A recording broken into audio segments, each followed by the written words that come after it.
कपूरी बहू। उमा जी की बहू पिंकी को गप्पे मारने की बहुत आदत थी। वो जब भी किसी के बारे में बातें करती तो बड़े बड़े गप्पे फेंका करती। आसपास के सब लोगों को पता था कि पिंकी बहुत बड़ी गपोड़ीबाज है। लोग उसकी बात पर विश्वास नहीं किया करते थे, लेकिन हाँ, उसकी बातें सुन सुनकर हंसते बहुत थे। अरे बहू, पड़ोस वाली शर्मा जी है ना, उनकी बेटी का जन्मदिन है, तुम भी चली जाना। ठीक है मम्मी जी, ये तो बता दो गिफ्ट में लेकर क्या जाना है? अरे लेकर क्या जाना है, 250 का लिफाफा दे देना, बस काफी है। अरे मम्मी जी, अच्छा लगेगा क्या? पड़ोसी है हमारे, हमें कुछ बड़ा लेकर जाना चाहिए। अरे बहू, इतना काफी है। जानती हैं आप, मेरे मायके में जब पड़ोस में किसी की बर्थडे होती थी ना, तो मम्मी कुछ ना कुछ गोल्ड का ही देकर भेजती थी। पड़ोसी के बर्थडे में सोना? कैसी बातें करती हो। और नहीं तो क्या, आपकी तरह थोड़ी ना लिफाफा पकड़ा दिया। पिंकी शर्मा जी की बेटी के जन्मदिन में चली जाती है। अरे आज तो बड़ी सुंदर लग रही हो साड़ी में। जी मैं तो लहंगा पहनकर आने वाली थी, मम्मी जी नहीं मानी। अरे बेटा, बर्थडे पार्टी में तो साड़ी चल जाती है, मेरा मतलब कोई शादी थोड़ी ना है। कैसी बात कर रही हैं आप आंटी जी? मेरे मायके में तो छोटे छोटे फंक्शन भी हम लोग लहंगा बनवाते थे बुटीक से, डिजाइन करवा कर। चाहे पड़ोस में किसी का जन्मदिन हो, मेरी मम्मी हमेशा बुटीक से नया लहंगा डिजाइन करवाती थी। मैंने तो ऐसा कहीं नहीं देखा, ये तो तुमने आज बड़े कमाल की बात बताई।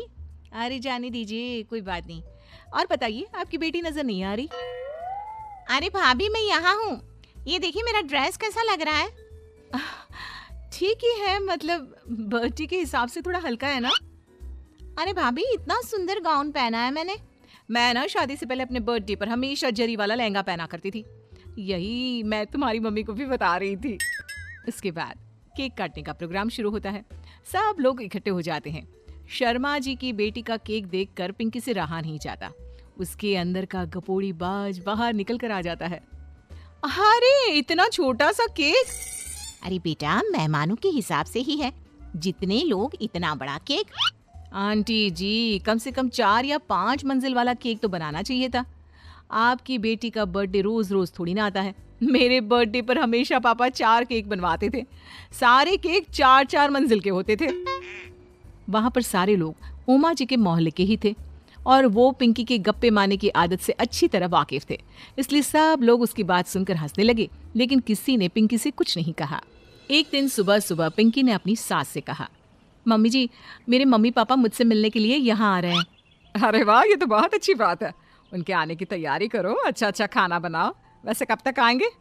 मम्मी जी फ्लाइट से आ रहे हैं, कल शाम को 4 बजे की फ्लाइट है। फ्लाइट? लेकिन बेटा, तेरा मायका तो यहाँ से 2 घंटे की दूरी पर है, तेरे मम्मी पापा फ्लाइट से कब से आने लगे? अरे मम्मी जी, आपको पता नहीं है, मेरे मम्मी पापा ना आधे घंटे की दूरी के लिए भी फ्लाइट का टिकट बुक करवाती है। अरे गप्पे थोड़े कम मारा करो बहू, कोई फ्लाइट से तब आएगा ना जब यहाँ पर एयरपोर्ट होगा। तुम्हारी मम्मी क्या उड़कर आएगी घर में? अरे हाँ मम्मी जी, मैं तो भूल ही गई थी। वो क्या ना, मेरे मम्मी पापा हमेशा फ्लाइट से ही ट्रैवल करते हैं, तो मेरे दिमाग से ही निकल गया था। अगले दिन पिंकी के मम्मी और पापा पिंकी से मिलने के लिए उसके घर आते हैं। आइए आइए जी, आपका बहुत बहुत स्वागत है। और समदन जी, हमारी बेटे की कोई शिकायत तो नहीं ना? ठीक से संभाल लिया है ना आपका घर? अरे मेरी बहू बहुत समझदार है, घर का काम बहुत अच्छे तरीके से करती है, बस थोड़ा ज्यादा बोलने की आदत है उसे, आपको परेशान करती होगी ना। बात तो आपकी सही है, उसकी थोड़ा ज्यादा नहीं बहुत ज्यादा बोलने की आदत है। लेकिन कोई बात नहीं, आपकी बेटी दिल की बहुत अच्छी है, बस थोड़ा बोलती ही तो ज्यादा है। पिंकी बेटा, इधर आओ, देखो तुम्हारे मम्मी पापा आए हैं, तुमने इनके लिए खाना तो बना लिया ना? वो क्या है ना मम्मी जी, आपसे एक बात कहनी थी। हाँ हाँ बोलो बहू, क्या बात है, डरने की कोई जरूरत नहीं।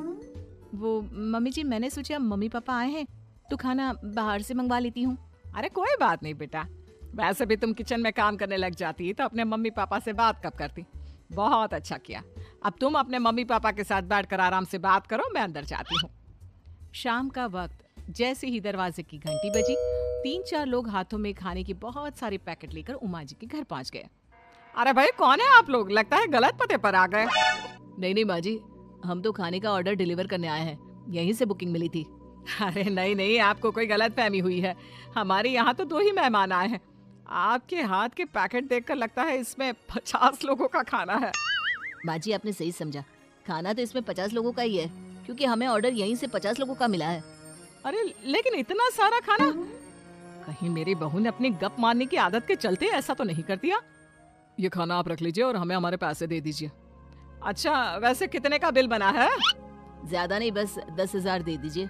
उन लोगों की बात सुनकर उमा जी पिंकी को आवाज देकर वहाँ बुलाती है। जैसे ही पिंकी वहाँ आती है, खुश होते हुए उन लोगों को वहाँ पर खाना रखने के लिए कहती है। अरे इतना सारा खाना क्यों मंगवाया बहू? अरे मम्मी जी, मैंने आपको बताया तो था, मम्मी पापा आए हैं तो मैं खाना बाहर से मंगवा रही हूँ। ये बात सही है बेटा, लेकिन 2 लोगों के लिए 50 लोगों का खाना?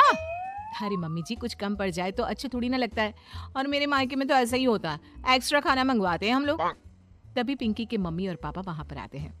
अरे बेटा, एक्स्ट्रा खाना मंगवाने का मतलब ये थोड़ी ना होता है कि 2 लोगों के खाने के लिए 50 लोगों का खाना मंगवा लो। और बेटा, तुम्हारी गप मारने की आदत के चलते 10,000 का बिल आया है। तुम्हें नहीं लगता ये गलत है? देखो बहू, बढ़ा चढ़ाकर बातें करना अपनी जगह, लेकिन इतनी बड़ी बड़ी फेंकना भी गलत है ना। पहली बात तो इतने सारे पैसे लगे, और दूसरी बात खाना वेस्ट होगा। आप लोग ठीक कहते हैं, मैं आज के बाद अपनी इस आदत को कंट्रोल करने की कोशिश करूंगी और अब से गप थोड़ी कम मारा करूंगी। पिंकी की बात सुनकर सब लोग हंसने लगे।